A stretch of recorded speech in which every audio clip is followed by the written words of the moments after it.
विश्वासाची पातळी जी लेवल पौलाला दिसती आणि पौल म्हणतो की तुमचा विश्वास प्रचंड वाढत आहे. आमेन. जगामध्ये मंडळ्या आहेत, चर्चेस आहेत, विश्वासणारे लोक आहेत, पण देव अशा मंडळीची किंवा अशा विश्वासणाऱ्या लोकांच्या शोधामध्ये आहे की ज्यांचा विश्वास मंडळांमध्ये कौतुकाचा विषय बनेल.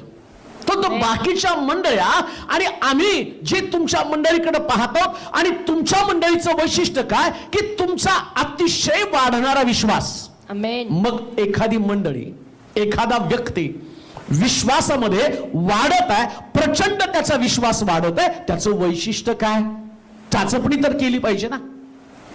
आणि त्या विश्वासाची चाचपणी करत असताना पौलानं जवळ 5 प्रमुख प्रकारच्या गोष्टीचं आणि त्याचं विश्लेषण केलेलं आहे. 5 गोष्टी त्या मंडळीमध्ये आहेत. आज मंडळी या नात्यानं, विश्वासणाऱ्या या नात्यानं माझ्यामध्ये या 5 गोष्टींची गरज आहे, म्हणजे मला समजणार मी विश्वासामध्ये वाढत आहे. पुन्हा मी तुम्हाला सांगतो, उपवास करणं म्हणजे विश्वास नसतो. बऱ्याच लोकांना असं वाटतं की मी उपवास करतो कारण माझ्यामध्ये विश्वास आहे. बरेच लोक उपवास करताना मला फोन करून सांगतात आम्ही उपवास करतो आणि तुम्ही आमच्यासाठी प्रार्थना करा. मग तुमचा जर विश्वास उपवासानं वाढत आहे, मग तुम्हाला दुसऱ्यांच्या प्रार्थनेची गरज का लागते? याचा अर्थ तुम्ही कुठेतरी विश्वासामध्ये कमजोर आहात. परंतु उपवास आणि प्रार्थना, चर्चला जाणं, शास्त्र वाचन ही कुठल्याही पद्धतीनं तुम्ही विश्वासात असल्याचं तुम्हाला पुरावा देणार. विश्वास वाढत आहे त्याचं लक्षण काय? तर तुमच्यामधली प्रीती विपुल होत आहे. आमेन.